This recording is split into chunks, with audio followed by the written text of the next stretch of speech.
am Johnny Worthen. Okay, Johnny, and you're here at the Tony Hillerman Conference because? A word harvest. This is my third straight year.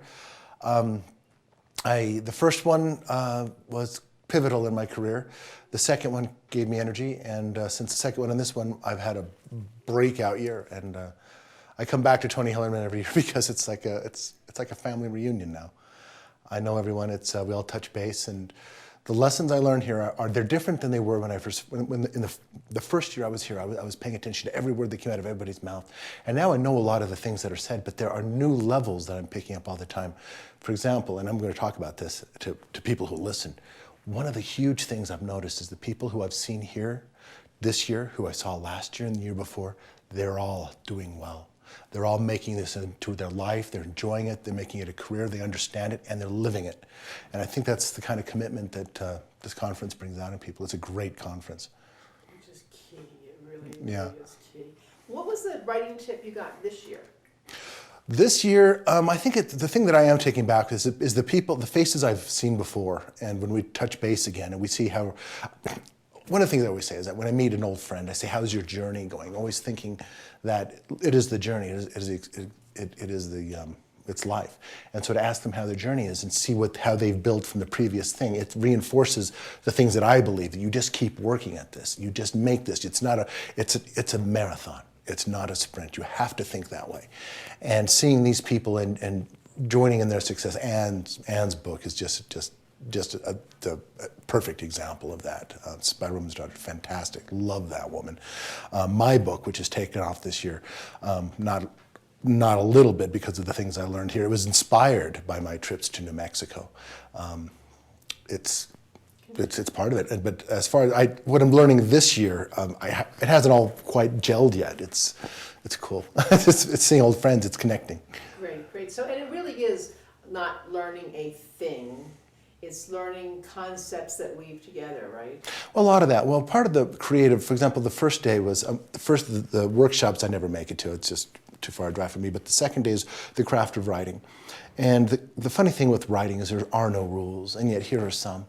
And everybody has to find their own ways through the forest as they go. And so to hear how some of these great authors differ in their approaches is just reassuring to us who have our own systems, that some people like to outline drastically. Other people's are total gardeners, as they call it. And yet John last night mentioned that he doesn't outline until he's toward the end, and then he sets it all up. And I thought, what an interesting idea to try that. And there's always a couple of gems. For example, the one that I keep coming back with, it could just be confirmation bias because I've heard it so much and I live it, is keep writing. Write another book. And for me, as a writer, that's the only thing truly in your power. I can't make agents love me. I can't make my audience appreciate my books. And Lord knows I'm trying to get people to read them. But the one thing that's always within my power is to keep writing and to get better. And David Morrell said this. I shouldn't drop other people's names. I said this. Write what you love.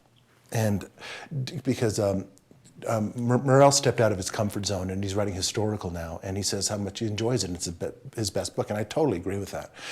I know a lot of people that chase the market, that find something they want and do the genre, and even my publishers said, well, they ask me what my project is, and I tell them, it says, well, I don't know, that's not hot right now, and I said, I don't care. By the time it comes out, this is going to lead the market. And so far it's been happening. You have to write with you. If somebody asks you who your favorite writer is, and it's not you, you're doing something wrong. And so that's my feeling. And so keep writing, and that's what I keep hearing. And love the craft, and know you're going to make mistakes. And the one thing is to forgive yourself these mistakes. Forgive yourself that first chapter that didn't quite work out. Fix it later, even if it's in print. Even when I do readings now in my books, I skip words now. I edit as I go. And I forgive myself that because the book's beautiful as it is. And that's something you learn here. You understand it's a community. I mean, let's face it, publishing and writing is the biggest industry run entirely by amateurs. We do this because we love it. We don't know what we're doing. We're making up the rules as we go. Everything's changing, and you get a feel for that. Today, which is the Saturday, it's on the business side of writing. And I talked to some people who came yesterday for the craft and said, oh, they're not interested in the business side of writing. And to them, I tried to tell them, no, you are very much interested in this because it'll tell you so much about the about writing that you just don't understand yet. Because if you think of some of these things and you understand copyrights, for example, we had a great presentation about copyright. You need to have some concept of this, because if you want to make this your life, you need to know it. And so this is a very balanced conference, whereas a lot of them are just, oh, look, we're having a good time, we're all just gonna have some fun and make jokes and self-publicize. But this is actually trying to educate, and by differentiating the two sides of it, it does kind of make it complete in that way. It's very, very useful for that. Very good. And I have to ask you, because it's you, and you have identified yourself, your persona, in a physical way as well. In other words, you look who you are so people can recognize who you are. How is that working for you with your publishing? Well, it's kind of a cheat. I love tie-dye. Somebody once told me that given the chance, you will dress the way you dressed when you were happiest. And I suspect I was happiest in college at a Grateful Dead show. And I collected tie-dye. I found some artists and I love them, and I think they're beautiful. And somebody once told me, you wear tie-dye for your friends. You wear colorful, bright, fun clothes for your friends because you forget you're wearing them. So that's what I started wearing it. And so when I became a writer, when I chose to be a writer, I made a jump. It was actually after this very conference, the first time I decided, John Boggs had given me the inspiration. Another person I met. You meet John Boggs here. You know, that's why you come to these things. Steve Havel and I, we're on a first name basis. So when I made the jump, I figured if I'm going to define my life by my terms, I'm going to define what I wear by my terms. And I love these. These are beautiful. This particular one, I don't wear just any tie-dye anymore. It's got to be top notch. I have a couple of artists that I really adore. And the other thing I can do is I get away with it now, because my publishers who at first said, oh, I don't know, that's not working out, but it's working out. Because I love the tie-dye. It is me. I'm a multi-genre author, and this is my symbol of it, and that's why I sell it. That's why I write it off on my taxes. I write mysteries, I write horror, I write young adult, I'm working on a romance, I got a history in the works. I write what I like to read, and if you don't do that, you're not doing it right. And this is the symbol that people can get behind I'm hoping when somebody says, well, Johnny wrote this great book, what else has he written? Oh, this is a little different. Oh, but so is Johnny. So it plays with it. And mostly I just like wearing it because it's beautiful. I like wearing art. Art is where it's at. Me too. It's wonderful. Perfect. Can you think of anything else, Anna? I think you did a fantabulous job. It was great. I love this conference. Thank you. I'm not kidding about it. This changed my life. I remember the first conference, I don't know if you can use this or not, but I remember the first conference I was here, and I was reminded because a friend who I know, it's a high school reunion. Everybody's got to kind of see how it's been and everything, but it's more of a family reunion, I realized. But the first conference I was here, 3 years ago, I was discouraged. It was so much you can do wrong. This business, this craft is all rejection. If you just write for yourself, fine and dandy, but if you want someone else to look at it, you're looking at agents and publishers, and there's a lot of rejection, and it's debilitatingly bad.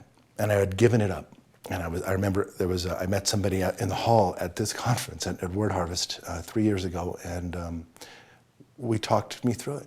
And then I went and I said, okay, all right, okay. And then I went to a class on ebooks, and I was one of those purists who believed, oh, no ebooks, it's got to be paper, or it's bullshit.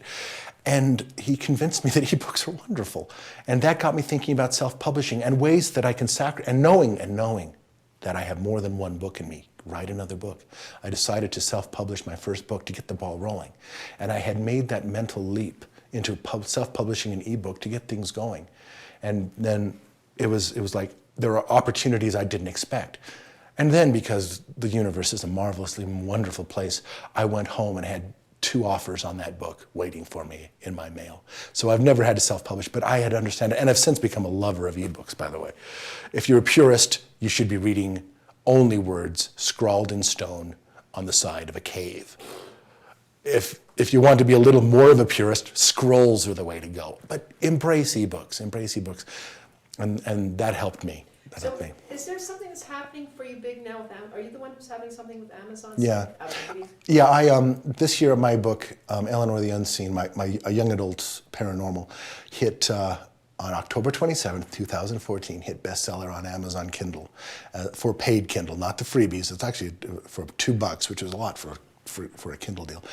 But made me a best-selling author at the moment, and it's a marvelous book. The same book was named previously, back in September, I could give you the date, given half a minute, as the Gold Quill winner, which is basically the best young adult novel of the year in Utah, which I think is great because Utah writes a lot of young adult books.